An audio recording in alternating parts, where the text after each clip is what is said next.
اللہ رب العزت اتنا فرماتا ہے. اور اہل بدر کے ناموں کی برکت، یہ نام کتنے مبارک ہیں. اہل علم نے، محدثین نے اور علماء نے نقل فرمایا ہے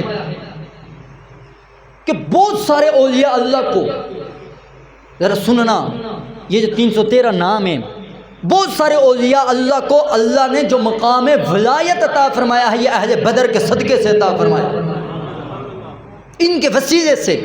اور اہل علم فرماتے ہیں کہ جو شخص، اور یہ محدثین نے، علماء نے اپنے عظمودے بھی نقل فرمائے ہیں، جس بیمار سے بیمار شخص پر بھی یہ اہل بدر کے نام پڑھ کر دم کیے جائیں، اللہ رب العزت اس بیمار کو شفا عطا فرماتا ہے. جس بندے کو اپنے سامان جلنے کا، اپنے مال نقصان ہونے کا، چوری ہونے کا ڈر ہو، وہ اپنے گھر میں، اپنی گاڑی میں، اپنے اس گودام کے اندر یہ اہل بدر کے نام لکھ کر لگا دے، اللہ رب العزت اہل بدر کے نام کی برکت سے نہ اس کی کوئی چیز چوری ہوگی، نہ اس کو کوئی نقصان پہنچے گا. کائنات کا رب ان ناموں کی برکت سے اس کے ہر چیز کی حفاظت فرمائے گا. اور اہل علم نے یہ بھی نقل فرمایا ہے، جو شخص کسی مرنے والے کے، اس کا آخری لمحہ نزع کا وقت ہو، اس پر اہل بدر کے نام پڑھ کر دم کیے جائیں، اللہ اس کی موت میں آسانی پیدا فرما دیتا ہے. اور بعض اہل علم نے فرمایا کہ جس بندے کی جو بھی دعا نہ قبول ہوتی ہو، وہ اللہ رب العزت کی بارگاہ میں نفل پڑھے. نفل پڑھنے کے بعد وہ حضور علیہ السلام سے شروع کرے، ہر نام کے ساتھ رضی اللہ عنہ پڑھ کر ان 313 ناموں کو پڑھے، پھر ان کے وسیلے سے رب سے دعا مانگے. یہ ہو ہی نہیں سکتا کہ رب کی بارگاہ میں جو بندہ اہل بدر کا وسیلہ پیش کرے، اللہ رب العزت اس کی دعا کو رد فرما دے.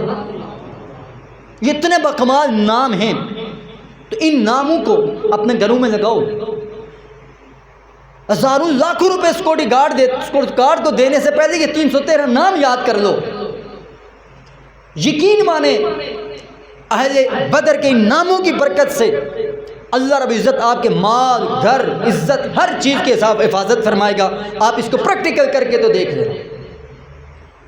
اور یہ اہل بدر یہ کوئی معمولی سی ہستیاں نہیں ہیں.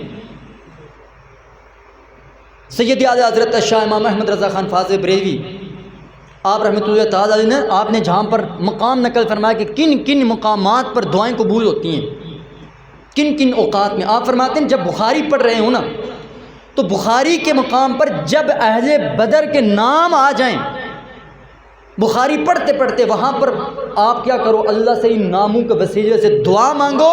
اللہ رب العزت ان ناموں کے وسیلے سے ہر دعا کو قبول فرماتا ہے. اس وظیفے پر عمل کریں، اس کو اپنی زندگی کا مسکن محور، اپنے بچوں کو یہ وظیفہ یاد کرائیں، یہ عمل اپنے بچوں کو یاد کرائیں. کم از کم ان ناموں کی برکت سے آپ کے بچوں میں غیرت تو آئے.